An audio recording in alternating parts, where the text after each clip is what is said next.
Je vais sélectionner donc l'analyse de vigueur, par exemple. Donc, cet viticulteur, il a décidé, pour son 12e vol, de faire des vols bas. Donc, c'est-à-dire, avec des vols bas, il a accès aux analyses des vigueurs.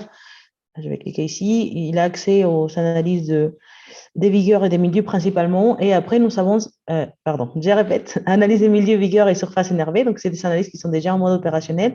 Mais il aura aussi accès, donc ça, il faut le demander en avance, mais il pourra avoir accès aussi aux analyses qui sont en mode bêta. Donc, par exemple, ici, vous voyez décoloration rouge, 40 en magnésium, 40 en potassium, ferroferrique, oui. Voilà, tout un tas d'analyses qui seront disponibles à la demande. Donc, ensuite, donc, déjà, vous voyez ici, donc, je vais décocher, il est déjà décoché, l'analyse des pieds improductifs. Ah, c'est bon, voilà. Donc, la vigueur. Donc, vous voyez ici en bas une légende. Donc, la vigueur, notre indice de vigueur, c'est la largeur de la vigne. Donc, nous allons mesurer la largeur de la vigne. Nous allons calculer la moyenne, la largeur moyenne par cep, qui sera ensuite transcrite sur une grille d'1 m². Alors, donc la largeur de la vigne, effectivement, c'est un indice qui va vous permettre de mesurer de manière indirecte la vigueur, car il faut savoir qu'un cep qui présente des anomalies, on va voir que cette cep, il va perdre de la surface foliaire. C'est quelque chose qu'on a déjà remarqué sur plusieurs années. Donc, même si vous faites les rognages, par exemple, il ne faut pas avoir peur. Il faut savoir que même les cèpes qui présentent des anomalies, même si vous faites les rognages, ils vont quand même rester faibles, en fait. Après, on a des dates, effectivement, qu'il faut privilégier. Donc, notamment, comme je disais au début, entre juin, pendant le mois de juillet, si vous faites un indice de vigueur, une analyse des largeurs avant que la croissance s'arrête, donc ça vous permettra d'avoir une hétérogénéité beaucoup plus importante que si vous faites l'analyse, par exemple, après, pendant le mois d'août, de septembre, parce que la croissance, ça sera déjà arrêté. Donc, pour moi, la date idéale, effectivement, c'est pendant le mois de juillet, avant que la vigne atteigne son maximum de surface foliaire. Donc ici, vous les voyez. Donc, pourquoi est-ce qu'on a choisi aussi la largeur de la vigne? Parce qu'il y a différence, par exemple, de l'NDVI. Cette analyse qui est facile à interpréter. Donc, notre indice, c'est la largeur qui est exprimée en mètres. Donc, c'est très simple. Si vous voulez avoir uniquement les... Ici, j'avais préfet une légende. Si vous aimeriez repérer les cèpes qui présentent une largeur entre 0 et 20, donc vous pouvez choisir dans la légende, entre 20 et 30, 30, 40, 40, 60. Donc, vous pouvez sélectionner effectivement cette légende en prenant en compte la largeur des rognages de votre vigne. Donc, si par exemple, si vous êtes dans un domaine où vous avez l'habitude de faire un rognage à 60 cm, ça veut dire qu'effectivement, votre moyenne, ça sera entre 50 et 60. Si vous faites un rognage à 40 cm, votre moyenne sera entre 30 et 40, donc il faut faire les classes en conséquence. Voilà. Alors, les classes, effectivement, donc, nous avons aussi un outil qui vous permet de, une fois que vous savez sélectionner vos classes, la plus adaptée à vos parcelles, vous avez la possibilité de sauvegarder la légende.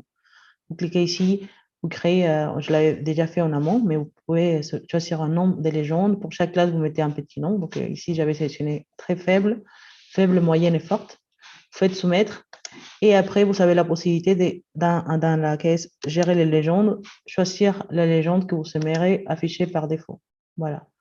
Et comme ça, dès que vous rentrerez dans vos parcelles, vous aurez toujours la même légende qui va s'afficher.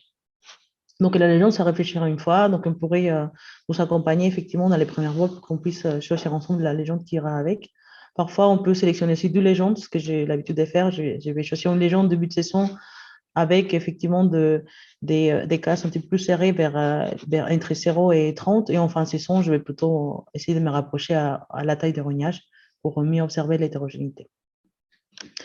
Alors, donc effectivement, donc si vous cliquez, vous avez accès en bas bas, de cliquer sur la zone qui vous intéresse et accéder directement aux images qui ont servi au calcul de tous les paramètres en fait qui vont être présentés pour le vol bas.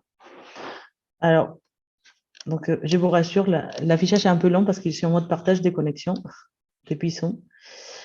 Donc ici, vous voyez, effectivement, on avait une zone très faible ici et il s'agit effectivement des cèpes, comme vous le voyez ici, qui présentent une largeur très, très faible. Soit ça peut être des complants, mais ça peut être ici comme ces cèpes-là qui présentent une croissance anormale par rapport au reste des parcelles.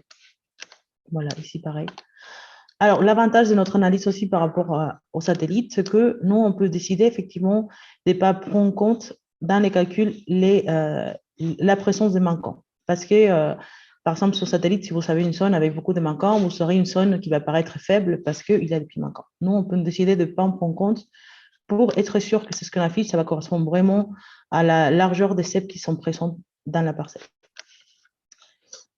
Voilà, donc ici, vous les voyez, effectivement, ce que j'avais dit au début, donc par exemple, même si vous roignez à 60 cm, ce type de ceps qui sont déjà qui sont improductifs, ils les resteront en fait, ils seront toujours en largeur inférieure à la taille de rognage. Donc, il ne faut pas avoir peur de notre indice des vigueurs. Alors, à l'inverse, donc si on va sur une zone un petit peu plus vigoureuse, avec une surface foliaire moyenne, voilà. Vous voyez un peu la différence. Voilà, c'est des cèpes qui sont un petit peu plus vigoureux, donc qui présentent une croissance normale avec une largeur des rognages correcte en fait. Voilà. Donc ça, c'est pour l'analyse des largeurs.